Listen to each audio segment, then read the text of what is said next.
My name is Clifford, and I am 35 years old.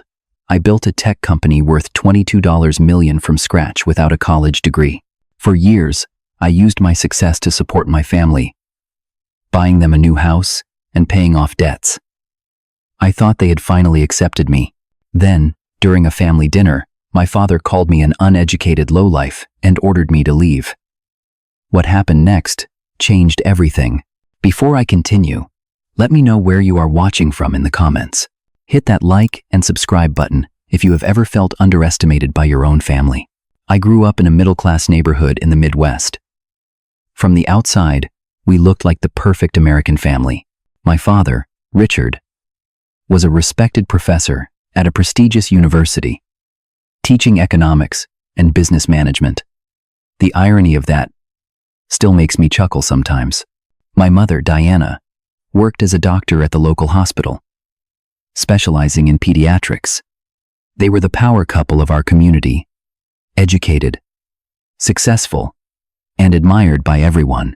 Then there were my siblings. My older brother Marcus was the golden child. He excelled in every subject, played 3 musical instruments, and captained the debate team. He got accepted to Harvard on a partial scholarship, making my parents burst with pride. My younger sister, Sophia, was similarly gifted. She was a straight-A student who volunteered at homeless shelters on weekends and eventually headed to Yale to study international relations. And then there was me. I was not like them. School was never my thing. I struggled with sitting still for hours, memorizing facts that seemed disconnected from real life. My report cards were a sea of C's and D's, occasionally sprinkled with a B when a teacher recognized my effort. My parents scheduled meetings with specialists, wondering if I had learning disabilities. The tests came back negative. I was just not applying myself, according to the school counselor. What my family failed to see was that I was smart in a different way. From the age of 12, I showed an entrepreneurial spirit that nobody in my academic family appreciated. I started small businesses in our neighborhood. I baked cookies with our neighbor, Mrs. Johnson, and sold them door to door.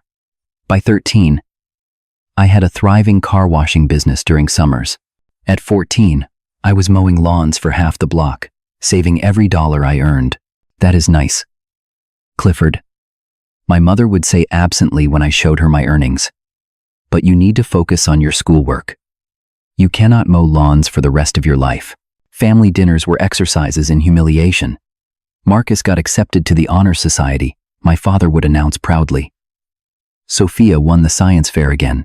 Then, almost as an afterthought, Clifford, have you finished your math homework yet? The constant comparisons crushed my spirit a little more each day. In their eyes, success had only one definition: academic excellence, followed by a prestigious university degree. My father had a specific plan for all of us: Harvard, Yale, or Princeton, followed by a respectable profession like medicine, law, or academia. The Williams family has a tradition of excellence, he would remind us regularly. Your grandfather was a renowned surgeon. I am a respected professor. You all have a legacy to uphold. By the time I reached high school, the pressure became unbearable. I applied to colleges mostly to please my parents, getting accepted to a decent state university through some miracle of the admissions process. My father barely concealed his disappointment that it was not an Ivy League school. It is a starting point, he said, handing me the acceptance letter with the enthusiasm of someone passing along junk mail. Maybe you can transfer somewhere better after a year, if you actually study this time. I tried college. I really did. For a year and a half, I sat through lectures on subjects that failed to ignite any passion in me. Meanwhile, I developed a website for the university's student organizations in my spare time, teaching myself coding through online tutorials. When that website gained popularity and other departments requested similar services, I saw an opportunity. The argument with my father when I told him I was dropping out at 19 remains one of the most painful memories of my life. "You are throwing your life away," he shouted, his face red with anger. "No Williams has ever been a college dropout. I have a business opportunity," I tried to explain. The university wants to hire me to develop their internal systems. I can learn more doing that than sitting in classrooms. A business opportunity? He laughed bitterly. You can barely pass your classes. And you think you can run a business? This is delusional, Clifford. Plain delusional. My mother sat silently, tears streaming down her face. She later told me she was mourning the future I was throwing away. Marcus, home from Harvard for the weekend, shook his head in disappointment. Only Sophia, 16 at the time, squeezed my hand under the table in a small gesture of support. I left home that weekend. My father refused to speak to me for 6 months afterward. When he finally did call, it was only to ask if I had come to my senses yet and if I was ready to return to school. I was not. By then, I had already started down a completely different path. With about $3,000 saved from my various teenage businesses, I moved to Chicago. The city intimidated and excited me in equal measure. I found the cheapest apartment I could afford, a tiny studio in a questionable neighborhood with pipes that clanked all night and neighbors who seemed to consider 2 a.m. the perfect time to host dance parties. My first 6 months were a brutal education in adult life.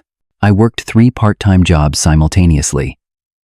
Morning shifts at a coffee shop, evening hours at a call center, and weekend work doing basic website maintenance for small businesses.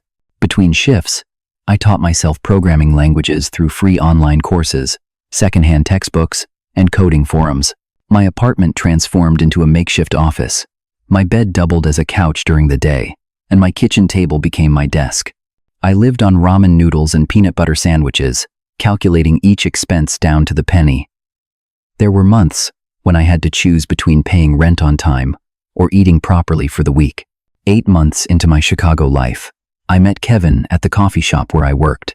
He came in every morning for his black coffee, always leaving a generous tip despite being on a teacher's salary. We started talking when he noticed the programming books I studied during slow periods.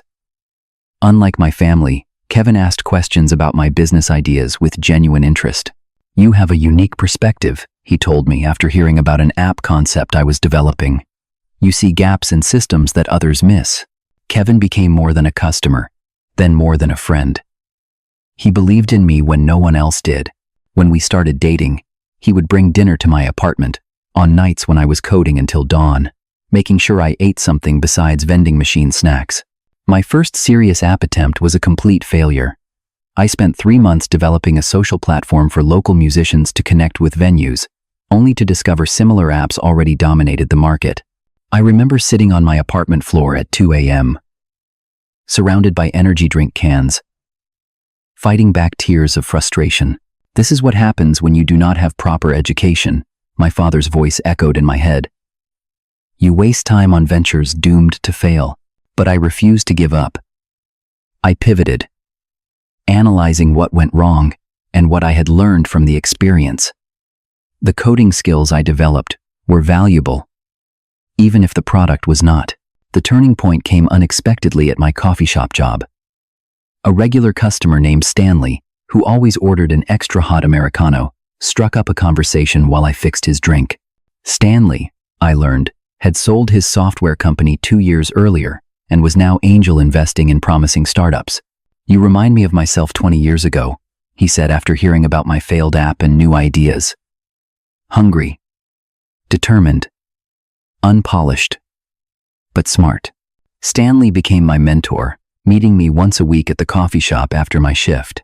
He reviewed my business plans, introduced me to developer communities, and eventually invested $25,000 in my new concept, a streamlined project management system designed specifically for small creative teams. Most project management software is built for corporate environments. I explained during my pitch to him. Small design firms and marketing agencies have different needs. They need something flexible, visual, and without the enterprise bloat. With Stanley's investment, I quit my coffee shop and call center jobs, keeping only the weekend website maintenance work for steady income. I rented a small office space, really just a desk in a co-working environment.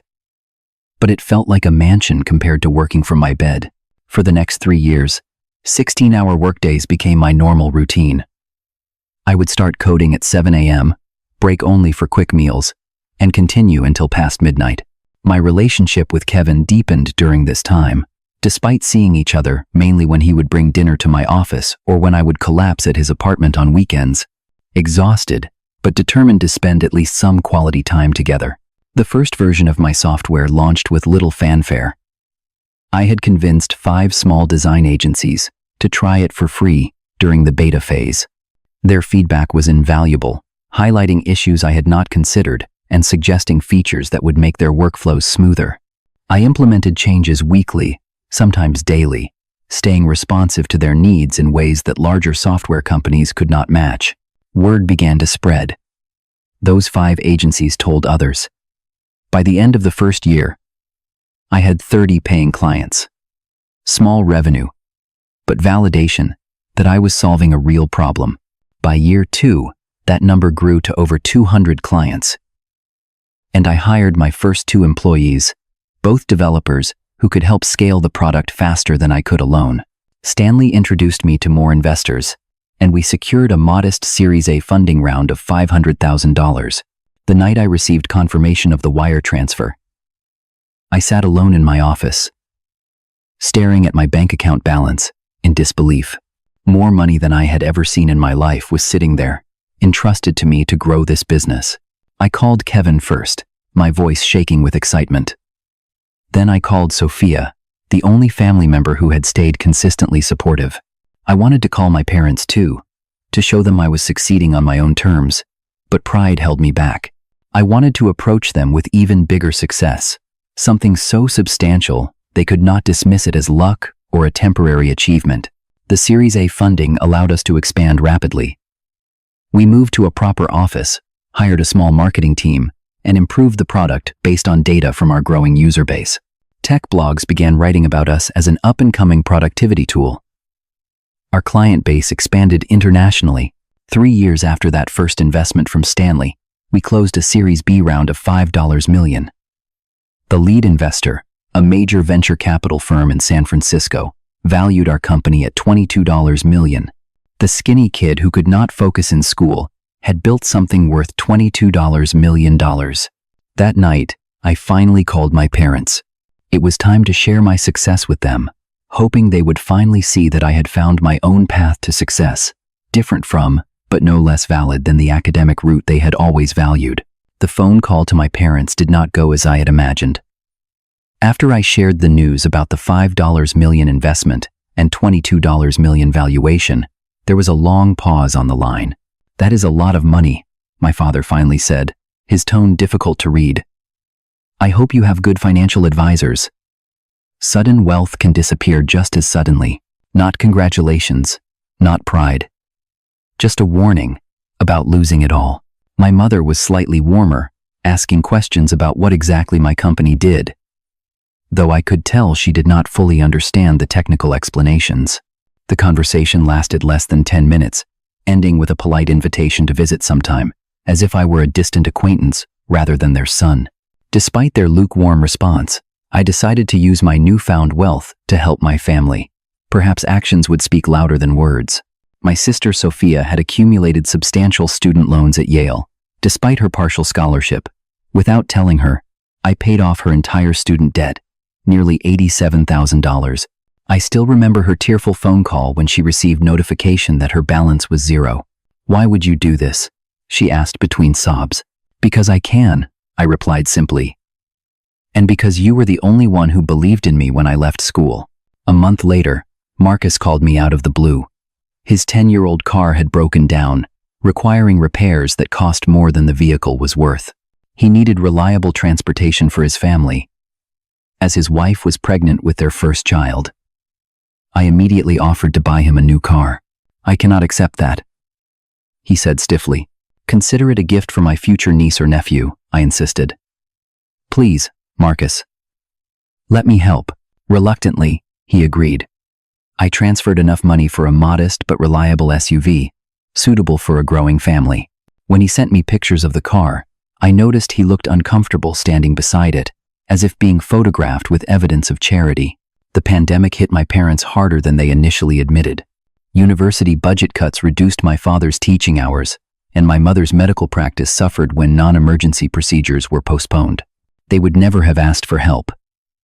But Sophia let me know they were concerned about making mortgage payments on their house.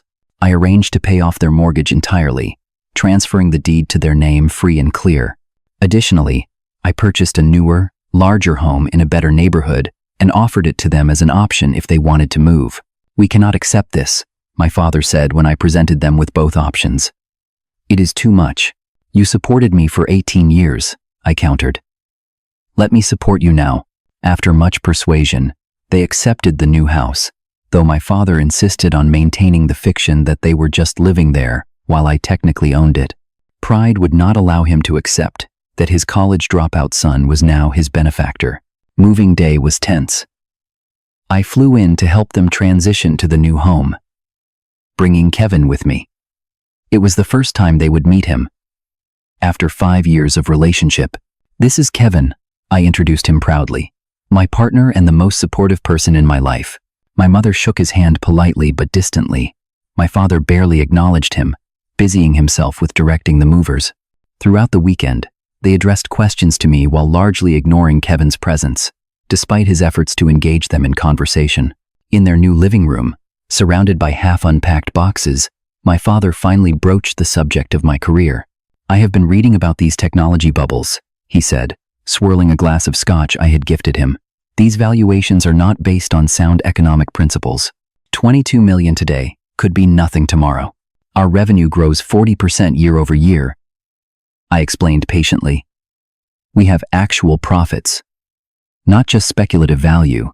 "Still," he persisted, "without formal business education, you might miss warning signs that someone with proper training would catch." The conversation devolved from there, with my father suggesting I should consider completing my degree now that I could afford it. The implication was clear. My success was incomplete without the credential he valued. I left that weekend feeling deflated. Despite all my achievements, despite literally buying them a house, I was still the disappointing son who had taken the wrong path. Over the next year, I continued to support my family financially when needed. Marcus's academic career advancement was slower than he had hoped, and his university salary barely covered his growing family's needs. I secretly established a college fund for my niece and offered to cover their health insurance when Marcus's benefits were reduced. Each time I helped, I sensed a mixture of gratitude and resentment. They needed the assistance but hated needing it, especially from me. My success challenged their fundamental belief system about the path to prosperity. If I could succeed so dramatically without following their prescribed route, what did that say about the choices they had made and enforced on their children? Still, I persisted in hoping for their approval. The wounded child in me still yearned for that moment when my father would finally say, "I was wrong. You found your own way, and I am proud of you." I continued visiting several times a year, bringing gifts, paying for vacations, always hoping the next interaction would bring the acceptance I craved. Instead, the tensions simmered beneath the surface, building toward an explosion that would shatter any illusions I still harbored about reconciliation on my terms. The dinner was my idea. 7 years after starting my company, with our valuation now exceeding $22 million and a staff of over 50 people, I wanted a proper family gathering in the house I had provided for my parents. More importantly, I wanted them to truly meet Kevin, to see him as my partner rather than just some friend I had brought along on previous visits. I arranged everything from a distance, coordinating with a local catering company to prepare my mother's favorite foods, sending a premium wine selection ahead of time, even hiring a cleaning service to ensure the house was immaculate before our arrival. In retrospect, perhaps taking control of these details in my parents' home was my first mistake of the evening. Kevin and I arrived first, followed shortly by Sophia, who had flown in from New York where she now worked for an international nonprofit. Marcus, his wife Laura, and their 2-year-old daughter Emma arrived last. Having driven from their home, about an hour away, the initial interactions were stiff but cordial. My mother hugged me briefly, my father shook my hand, and both greeted Kevin with the detached politeness one might show a door-to-door salesman. Kevin, ever gracious, presented them with an antique book on educational theory he had tracked down, specifically because it cited some of my father's early academic work. My father accepted it with a mumbled thanks, placing it on a side table without opening it. Dinner started pleasantly enough. The professional catering was excellent.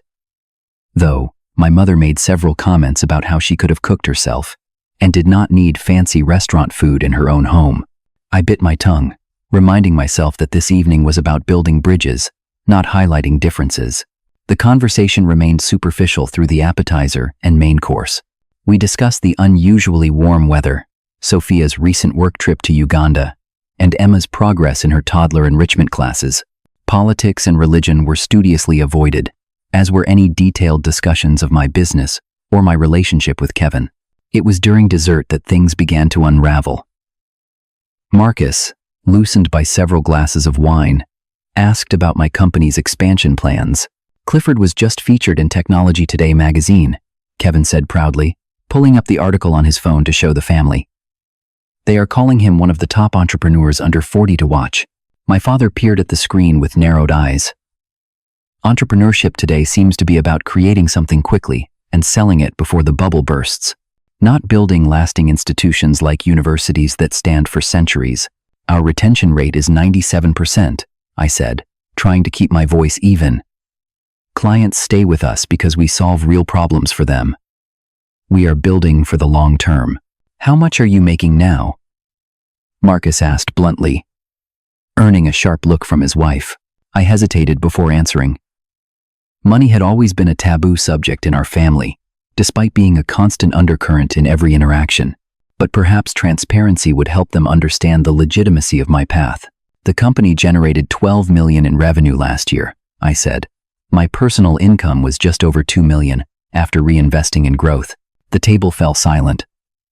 $2 million was more than my father had earned in his entire academic career, more than Marcus would likely see in a decade of university work. Money cannot buy education and culture, my father finally said, placing his fork carefully beside his half-eaten cheesecake. There are some things that cannot be purchased, Clifford. I never said it could, I replied, feeling the familiar tightening in my chest that preceded our arguments. But financial security gives people options and freedom. Freedom to do what? He challenged. Buy bigger houses? More expensive cars? What are you contributing to society with this software business? We help thousands of companies work more efficiently, I said. That translates to better work-life balance for their employees. Less waste, more innovation. We donate 10% of our profits to education initiatives, including coding programs in underserved schools. My father dismissed this with a wave of his hand. Lucky timing. You caught a technology wave. In my day, we built careers on knowledge and expertise, not trending market opportunities.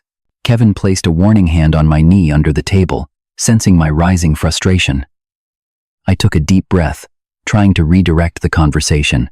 Sophia, tell everyone about the partnership your organization is developing in South America, I suggested. But my father was not finished. You know, Clifford, it is not too late to complete your education. Many executives get their MBAs mid-career. Harvard has an excellent program for people in your situation. My situation? I echoed, unable to keep the edge from my voice. People who found themselves in leadership positions without proper preparation. He clarified, as if explaining a simple concept to a child. Success, without structure, can be precarious. Marcus jumped in, perhaps trying to support my father's point in a less confrontational way. There is something to be said for the critical thinking skills developed in higher education. My doctoral program fundamentally changed how I approach problems. Are you suggesting I cannot think critically? I asked, looking between them. Not at all, my father said, though his tone suggested otherwise. Just that you might benefit from formal training. Your success so far has been impressive, if somewhat fortunate. Fortunate? The word stung like a slap. I worked 16-hour days for years. I taught myself programming languages while working 3 jobs. I built a client base through pure persistence and solving real problems. Where exactly does fortune factor in? Richard, my mother interjected softly. Perhaps this is not the time. No, let us have this conversation, I insisted, years of suppressed frustration bubbling to the surface. I would like to know exactly what about my success seems like mere luck to you. My father's expression hardened. The internet boom created overnight millionaires out of college kids with half-baked ideas. You happened to enter the market at the right time. That is fortunate timing, not necessarily skill. Dad. Sophia attempted to intervene. Clifford's company has survived multiple market corrections. That suggests more than just good timing. Stay out of this, Sophia, my father snapped. You do not understand business dynamics. Neither do you, I shot back, immediately regretting my harsh tone but unable to stop myself. You have spent your career teaching theoretical business principles without ever having to meet a payroll or satisfy actual customers. The table fell silent again, the tension thick enough to cut with a knife. My mother stared at her plate. Marcus looked uncomfortably between my father and me, and Laura busied herself with wiping ice cream from Emma's face. I have trained thousands of successful business leaders, my father said, his voice dangerously quiet. Men and women who are building America's corporate future with solid foundations, not chasing digital fads. Digital fads paid for this house, I reminded him. And Marcus's car. And Sophia's student loans. Money you throw around to compensate for other inadequacies, he retorted. Richard, my mother gasped. What inadequacies would those be, exactly? Kevin asked, speaking up for the first time in this heated exchange. His tone was controlled, but firm. My father's gaze flickered to Kevin, then back to me. A proper education provides more than professional training. It develops character, judgment, cultural awareness, things that matter in establishing a meaningful legacy. I think Clifford has demonstrated excellent judgment and character, Kevin said. He built something valuable from nothing, and he uses his success to help others, including his family. And who are you to evaluate my son's character? My father asked coldly. The room temperature seemed to drop 10 degrees. I felt a surge of protective anger rise within me. Kevin is my partner, I said firmly. My life partner. The person who supported me when my own family did not.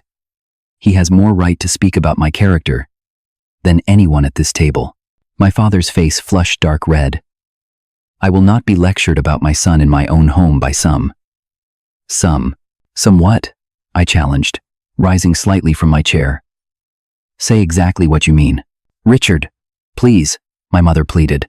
This house, my father continued as if she had not spoken, his voice rising. This house, that you lord over us like some kind of achievement. Do you think this makes you better than us? Your mother and I dedicated our lives to meaningful work, to education, to building something lasting. Not chasing dollars with some computer program that will be obsolete in 5 years. Dad, that is enough, Sophia said firmly. It will never be enough for him. My father replied, gesturing toward me. No amount of money will fill the void of a proper education and cultural foundation. I stood up fully now, napkin falling to the floor. I have respected you my entire life, I said, my voice shaking with emotion. Even when you dismissed my choices, even when you refused to see my potential. I supported this family financially when you needed it, asking nothing in return except basic respect. But I see now that you will never view me as an equal because I did not follow your approved path. Sit down, Clifford, my father ordered. You are making a scene. No. I am finally standing up for myself. Kevin and I are leaving now. Thank you for making it abundantly clear where I stand in this family. I reached for Kevin's hand, and he stood beside me. His presence, a steady comfort amid the chaos of my emotions. Running away again when things get difficult? My father taunted. Some things never change. Something in me snapped. I built a multi-million-dollar business from nothing. I employ 50 people who receive excellent salaries and benefits. I have created more practical value in 7 years than you have in your entire theoretical career. And yet you still see me as a failure. Because I did not frame a diploma from Harvard. Get out of my house, my father roared, standing so abruptly that his chair toppled backward with a crash. Your house? I laughed bitterly. I paid for this house. Every brick, every shingle. "Get out, you lowlife," he shouted, face contorted with rage. "We do not need your money or your disrespect.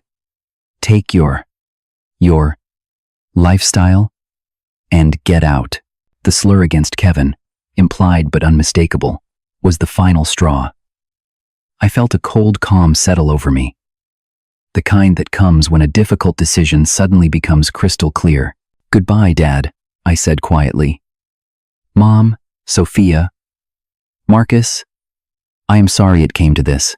Kevin and I walked out without looking back, the sound of my mother's sobs and my father's heavy breathing following us to the door. In the car, I sat in silence for several minutes, hands gripping the steering wheel though we were not yet moving. "Are you okay?" Kevin asked gently.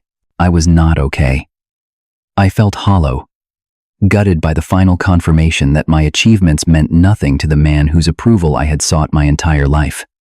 But I also felt something unexpected. Relief. The pretense was over. The striving for impossible validation could finally end. "I will be," I answered, starting the engine. "I think it is time we seriously consider that move we have been talking about." As we drove away from the house I had bought for my ungrateful family, I knew exactly what my next step would be. Florida had never seemed more appealing. That night in the hotel, sleep eluded me. Kevin dozed fitfully beside me while I stared at the ceiling, replaying the dinner disaster in my mind. Each cutting word from my father echoed like a physical blow. Lowlife. Inadequacies. The implied slurs against Kevin and our relationship. Around 3 a.m., I slipped out of bed and sat by the window, looking out at the sleeping Midwest town where I had grown up feeling perpetually inadequate. My phone showed multiple missed calls from Sophia and a single text from my mother. "Please call when you can." I turned the phone face down. I was not ready to speak with any of them. Kevin found me there as dawn broke, still staring out the window. "You have not slept," he observed, placing a gentle hand on my shoulder. "I have been thinking," I replied, "about Florida." We had discussed relocating to Florida several times over the past year.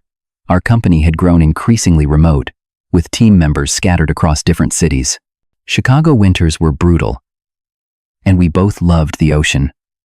We had even looked at properties during a vacation to Naples 6 months earlier, falling in love with a beachfront home that remained available but unsold. "Are you sure?" Kevin asked. "This is a major decision. I do not want you making it purely as a reaction to last night." "It is a reaction," I admitted, "but not an irrational one. Last night just clarified what I have known for years but refused to accept. I will never be good enough in their eyes. Nothing I achieve will ever compensate for not following their prescribed path." I turned to face him, suddenly energized by the clarity of purpose. Why keep trying? Why stay in the Midwest, making regular pilgrimages to be insulted and belittled? We can build a life somewhere beautiful, somewhere that is truly ours. Kevin studied my face. "If you are certain, I am with you. 100%. That morning, I called our real estate agent in Florida. The beachfront property in Naples was still available. A 6-bedroom contemporary masterpiece with floor-to-ceiling windows overlooking the Gulf of Mexico. The price was steep at $4.8 million, but well within our means. I made an offer on the spot, slightly above asking price to ensure we secured it. By noon, our offer had been accepted. By evening, I had initiated the wire transfer for the deposit. The reality of our decision began to sink in. We were actually doing this. We were moving to Florida. The next 2 weeks passed in a whirlwind of activity. I arranged for a property management company to prepare our Chicago condo for sale. We hired an interior designer to furnish the Florida house so it would be move-in ready. Most critically, I needed to restructure our company for a more distributed operation. I called an emergency leadership meeting with our executive team. We had grown to include a chief technology officer, a head of marketing, and a client success director, all talented professionals who had helped scale the business beyond what I could have achieved alone. "I am relocating to Florida," I announced without preamble. "Permanently. This means We need to rethink our physical office strategy. Their reactions ranged from surprise to concern. Chicago had been our headquarters since inception, and while we had embraced some remote work, the core team had always collaborated in person. "Are we all expected to move?" asked Melissa, our head of marketing, a single mother with 2 teenagers settled in local schools. "Absolutely not," I assured them. "This is my personal decision, not a company mandate. But it does accelerate our need to become a truly distributed organization." Over the next several days, we developed a transition plan. Key team members could remain in Chicago, working from our existing office space, which we would downsize slightly. Others could choose to relocate to Florida, with the company covering moving expenses. We would establish a small satellite office in Naples for local collaboration and client meetings. For employees who preferred neither Chicago nor Florida, we introduced a work-from-anywhere policy with quarterly in-person gatherings. This flexibility was revolutionary in 2019, predating the pandemic-driven remote work surge that would soon follow. Not everyone was pleased. 2 employees decided to leave rather than adapt to the new structure. I respected their choices and provided generous severance packages. The majority, however, embraced the change with enthusiasm, particularly the increased flexibility. Throughout these frenetic preparations, I maintained radio silence with my family. Sophia continued calling daily, leaving increasingly worried voicemails. Marcus sent a tentative text. Things got out of hand. Dad was out of line. "Can we talk?" My mother's messages grew more plaintive. "Please, Clifford, just let us know you are okay." I was not ready. The wound was too fresh, the betrayal too profound. I needed space to process everything without their voices in my head. I sent Sophia a brief text. "Need some time. We'll call when ready." "I am fine." It was the bare minimum communication, but all I could manage. Kevin worried about my emotional state. "You are channeling everything into action, into fixing and arranging," he observed one night, as I worked late on transition plans. "But you have not actually processed what happened." "What is there to process?" I asked, not looking up from my laptop. My father made his feelings crystal clear. Now, I am making mine clear. Through actions. "Running away is not necessarily healing," he said gently. "I am not running away," I insisted, though part of me wondered if that was exactly what I was doing. "I am moving towards something better." There is a difference. 3 weeks after the disastrous dinner, Kevin and I boarded a private flight to Naples, Florida. The company was stable under our new distributed structure. Our Chicago condo was on the market. Most of our personal belongings had been shipped ahead or placed in storage. As the plane took off, I watched the Chicago skyline recede beneath us. The city where I had struggled, failed, learned, and ultimately succeeded, grew smaller until it disappeared beneath the clouds. I felt a complex mixture of emotions: grief for the family relationships I was leaving behind, anxiety about the changes ahead, but predominantly, a powerful sense of liberation. 5 hours later, we stood on the pristine white beach behind our new home. Waves lapping gently at the shore as the sun began its descent toward the horizon. The house behind us gleamed with modern lines, all glass and light and space. No family history haunted these rooms. No childhood failures lingered in these corners. This place was ours alone, unburdened by the past. "Welcome home," Kevin said, slipping his hand into mine. For the first time in weeks, I felt myself truly smile. "Home," I repeated, tasting the word. I like the sound of that. The first few days in Naples passed in a blur of practical matters, meeting with the interior designers who had furnished the house, setting up our home offices, learning the quirks of a new property. I threw myself into work, establishing routines in our new environment, deliberately keeping too busy to dwell on the family situation I had left behind. In quiet moments, usually late at night while Kevin slept, the doubts would creep in. Had I overreacted? Was I punishing my entire family for my father's behavior? Should I have stayed and fought harder for acceptance? These questions would circle like vultures until exhaustion finally pulled me into restless sleep. But with each sunrise over the Gulf of Mexico, with each morning coffee on our beachfront terrace, I felt more certain of our decision. The constant background tension I had carried for years began to ease. My creativity flowered in this new environment, leading to product innovations that excited our development team. Even my leadership style evolved, becoming more measured and confident without the shadow of familial judgment looming over me. "You seem lighter," Kevin observed one evening as we walked along the beach. "More present." I considered this. "I think I am finally living for myself, not for my father's approval. It feels unfamiliar, but right." As we settled into our new life, I began to consider reaching out to Sophia, at least. She had always been my ally, even when she did not fully understand my choices. Perhaps I could maintain that relationship separately from the damaged one with my parents. Before I could act on this thought, however, an unexpected call changed everything. The call came at 2:17 a.m., exactly 3 weeks after we had moved to Florida.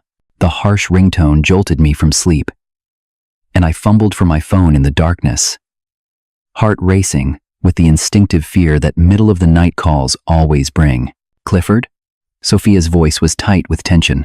"Dad had a stroke. He is in the hospital." The news hit me like a physical blow, momentarily robbing me of speech. My father, for all his flaws, had always seemed indestructible, a force of nature too stubborn to be felled by something as mundane as illness. "How bad?" I finally managed. "The doctors say it was moderate, not severe. He is stable but unconscious. They are running tests." Sophia's voice broke slightly. "Mom is falling apart. Marcus is trying to handle everything, but we need you, Cliff." Need. Such a simple word, yet so complicated between us. My family had never needed me before, not in this way. They had needed my money, yes, but never my presence, my support.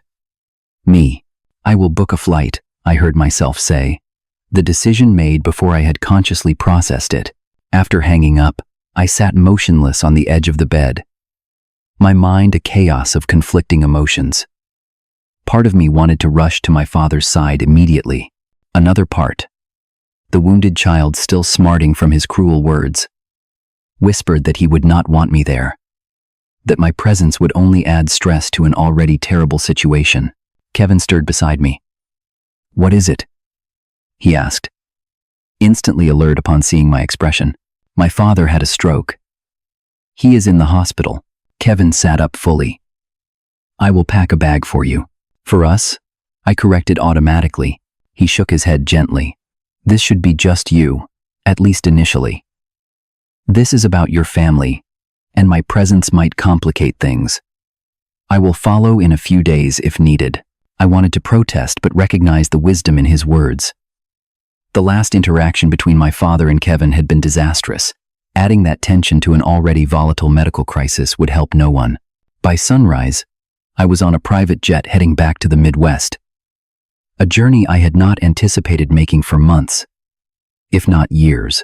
Throughout the flight, I oscillated between anxiety about what awaited me and guilt for having maintained radio silence with my family for 3 weeks. Would they blame me for the stroke? Had the stress of our confrontation contributed to it? The hospital smelled of antiseptic and despair, that particular institutional odor that no amount of air freshener can disguise. I found my mother in the waiting room outside the ICU, looking small and fragile in an oversized cardigan, her normally perfect hair disheveled. "Clifford," she whispered when she saw me, rising unsteadily to her feet. For a moment, we stood awkwardly facing each other, years of tension and recent hurt creating an invisible barrier. Then she stepped forward and collapsed against me in an embrace that felt both unfamiliar and desperately needed. "I am so glad you came," she said into my shoulder, her voice muffled by tears. Marcus appeared from around the corner, carrying 2 cups of vending machine coffee. His eyes widened at the sight of me. "You made it," he said, surprise evident in his tone. "That was fast." "Private jet," I explained, immediately regretting the reminder of my wealth in this context. But Marcus just nodded. "Smart. Thank you for coming quickly." The absence of hostility in his manner caught me off guard. I had prepared for coldness, for blame, for the continuation of our family's strained dynamics. Instead, crisis seemed to have stripped away those pretenses. leaving only the bare fact of our shared concern. "How is he?" I asked. "Stable," Marcus replied. "He regained consciousness about an hour ago. The doctors are cautiously optimistic. No major cognitive impairment detected so far, though his left side shows some weakness." My mother wiped her eyes. "He asked for you," she said quietly. "When he woke up, he asked if you had been told." This simple statement hit me with unexpected force. My father had thought of me in his moment of vulnerability. After everything, I still mattered to him. "Where is Sophia?" I asked, noticing her absence. "Cafeteria," Marcus said. "She has been here all night." A nurse approached us, clipboard in hand. "Mrs. Williams? Your husband is asking for visitors. 2 at a time, please. And only for 15 minutes. My mother looked at me. "Will you come with me, Clifford?" I hesitated, suddenly terrified at the prospect of seeing my father in a hospital bed, weakened and vulnerable. What would I say? What would he say? But I nodded, following her through the double doors into the ICU. While my mother went in to see my father first, I waited in the hallway, gathering my thoughts. Sophia found me there, carrying a paper bag of cafeteria muffins. "You came," she said, embracing me tightly. "Of course I came," I replied, though we both knew it had not been a foregone conclusion. "I tried calling you so many times after that dinner," she said, a hint of reproach in her voice. "I know. I am sorry. I needed space." "Florida, huh?" A small smile played at her lips, despite the circumstances. "That is quite a lot of space," I shrugged. "It felt necessary at the time." "Is it everything you hoped?" she asked. "It is beautiful," I answered honestly. "Peaceful, different. And the company? Thriving with the new distributed structure. We might actually expand faster this way." Sophia studied my face. "You look good, Cliff. Rested. Somehow, despite all this." She gestured vaguely at our surroundings. Before I could respond, my mother emerged from my father's room, her expression a complex mixture of relief and worry. "He wants to see you," she told me. Alone. My heart hammered against my ribs as I approached the door. 7 steps from hallway to hospital bed. 7 steps to cross the gulf that had widened between us over decades. My father looked smaller somehow, diminished against the white hospital linens. Tubes and wires connected him to various monitors that beeped and flickered with the vital signs of his life. His skin had a grayish tinge, and the left side of his face drooped slightly, evidence of the neurological assault his body had endured. His eyes, however, remained sharp and alert, tracking my movement as I entered the room. Those eyes that had so often regarded me with disappointment now held something different. Uncertainty, perhaps. Vulnerability, definitely. "Clifford," he said, his voice raspy but clear. "You came back from Florida, so they knew where I had gone. Sophia must have discovered it somehow, perhaps through mutual connections or social media." "Yes," I replied simply, taking the chair beside his bed. "How are you feeling?" "Like I had a stroke," he answered with unexpected dry humor. "The doctors say I was lucky. It could have been much worse." An awkward silence fell between us. So many words left unsaid. So many hurts unaddressed. Where could we possibly begin? "I thought about you," he said finally. "When it happened. When I felt my body betraying me and everything went dark. I thought, I never made things right with Clifford." I swallowed hard against the sudden tightness in my throat. "There is nothing to make right," I said automatically, the peacekeeper role I had often assumed in family conflicts. "Do not lie to me now," my father said with a flash of his old authority. "Not when I am lying here with tubes in my arms. We both know I failed you." The admission, so unexpected and direct, momentarily robbed me of response. "I was jealous," he continued, each word seeming to cost him effort. "Your success. Without following my path. It challenged everything I believed about how the world works." "Dad, you do not have to. Let me finish," he interrupted. "The doctors say I need to avoid stress, and this has been weighing on me." He paused, gathering strength. "I spent my life climbing a particular ladder. Academic credentials, peer recognition, intellectual authority. I believed that was the only valid path to success and respect. Then you, my son who struggled in school, who dropped out of college against my explicit wishes, built something more financially successful than my entire career in a fraction of the time. He shifted slightly in the bed, wincing with the effort. It was easier to dismiss your achievements than to reconsider my own values. Easier to call you lucky than to admit you might have seen something I missed. I sat in stunned silence, hearing my father acknowledge what I had sensed but never expected him to verbalize. The things I said at that dinner, he continued. They were unforgivable. I know that. But they came from my insecurity, not from truth. You are not uneducated, Clifford. You educated yourself in ways I failed to recognize or value. Tears pricked at my eyes, and I blinked them back furiously. Thank you for saying that, I managed. I am not asking for forgiveness, he said, his voice growing weaker. I do not deserve it. But I needed you to know that I see now what I was too proud to see before. You found your own path, and it was a valid one. The monitor beeped steadily in the background, marking the seconds of this extraordinary conversation. I always wanted your approval, I admitted. Even after I became successful, even after I stopped needing your financial support, I still wanted you to be proud of me. I was proud, he said quietly. Beneath the fear and jealousy, I was proud. I just could not admit it, even to myself. A nurse appeared in the doorway. 2 more minutes, she said gently. My father reached out with his right hand, his left still largely immobile, and I took it after only a moment's hesitation. His grip was weaker than I remembered, but determined. Will you visit again? He asked, vulnerability naked in his expression. Before you go back to Florida? Yes, I promised. I will stay. Until you are stable. He nodded, seemingly satisfied. And Kevin? He asked hesitantly. Is he with you? He is still in Florida. He thought it best to give the family space initially. My father closed his eyes briefly. I owe him an apology too.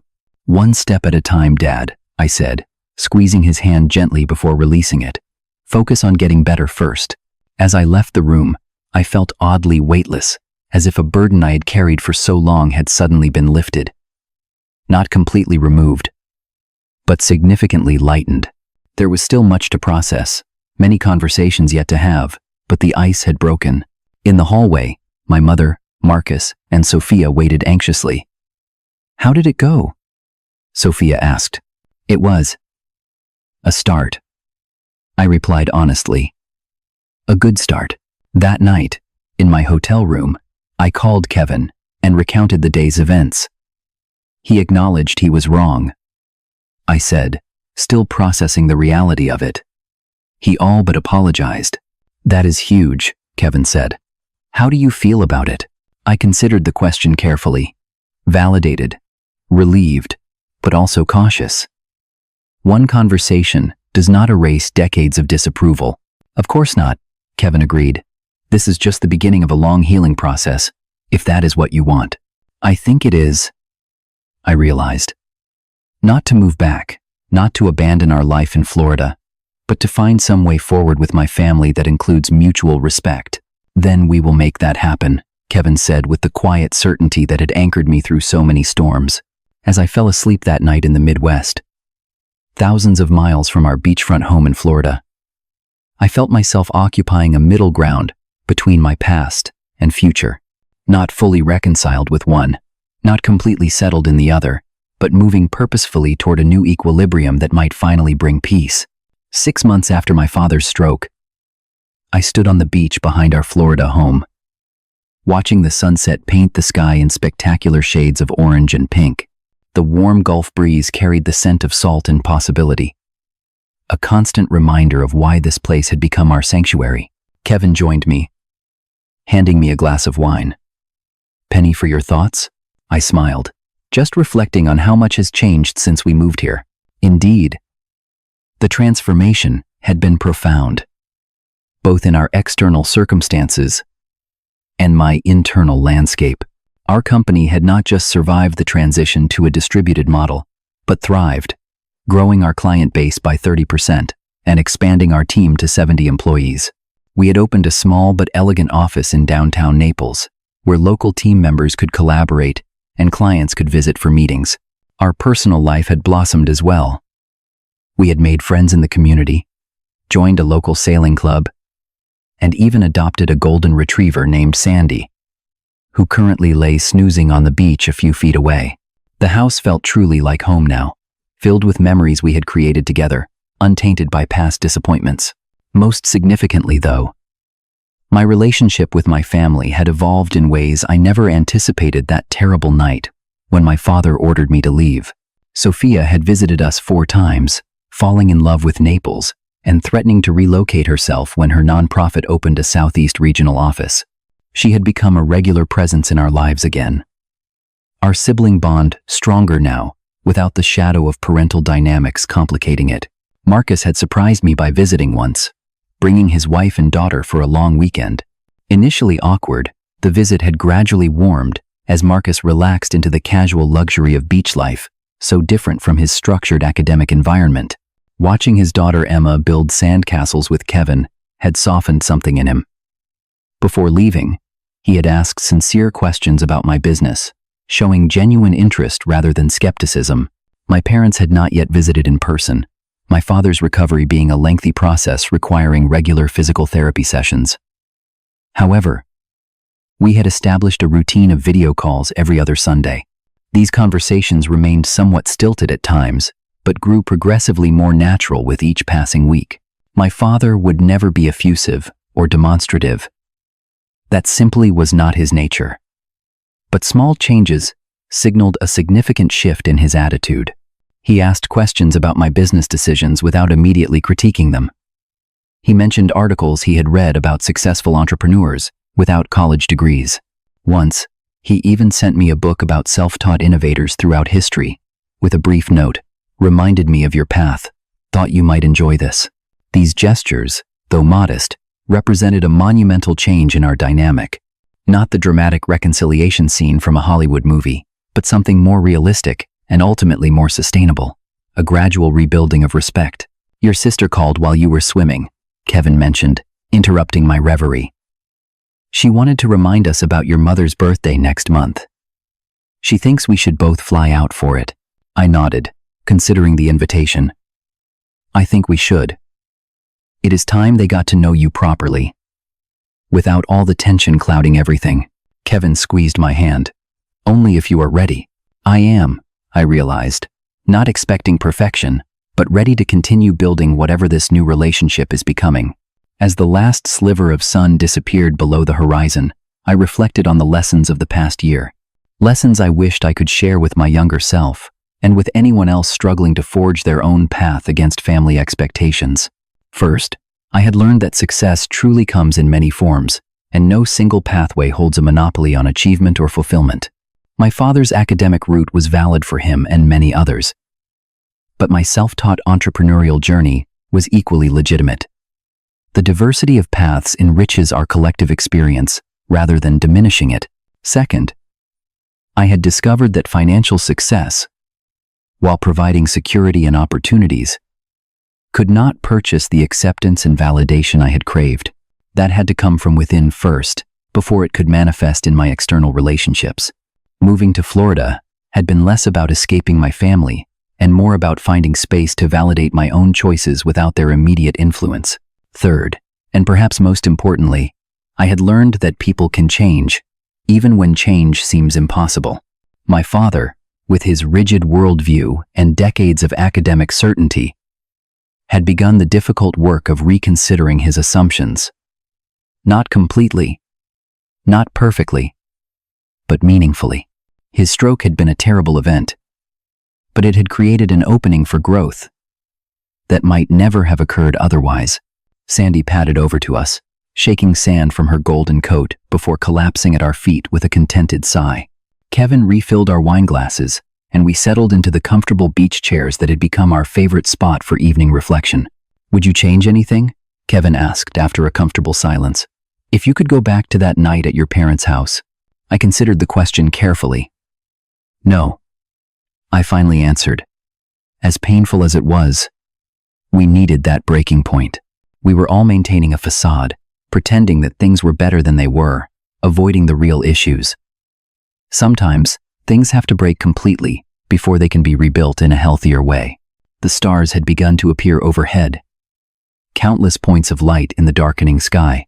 Here, away from city lights, the night sky revealed its full splendor in a way I had never appreciated during my years in Chicago.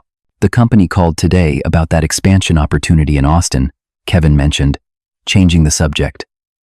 They need a decision by next week. Let them know we are interested, I replied. We can fly out to look at properties after we visit my family next month. Life continued to move forward, with new opportunities and challenges arising regularly. The difference now was that I approached them with a newfound sense of peace, no longer driven by the need to prove my worth to a critical father, but by my own values and vision. As we sat together under the stars, I felt profound gratitude for the journey that had brought me here, even with all its painful detours. I had built a successful business, found a loving partner, created a beautiful home, and was gradually healing family wounds I once thought would remain forever raw. Success, I had finally realized, was not about the validation we receive from others, especially those whose approval we crave most desperately. True success comes from building a life authentic to our own values, pursuing work that energizes rather than depletes us, and surrounding ourselves with people who respect our choices even when they differ from their own. My father had been right about one thing. Education is invaluable, but education comes in countless forms beyond traditional academia. My real education had come through failure, persistence, risk-taking, and the courage to walk away from situations that diminished rather than nurtured me. We should head in, Kevin suggested as the evening chill began to settle around us. Early meeting tomorrow. As we walked back toward our beach house, Sandy trotting ahead of us, I felt a deep contentment that had once seemed impossibly out of reach. The journey was far from over, the relationship with my family still a work in progress, but I was no longer defined by their expectations or limitations. I had found my own path, and it had led me home.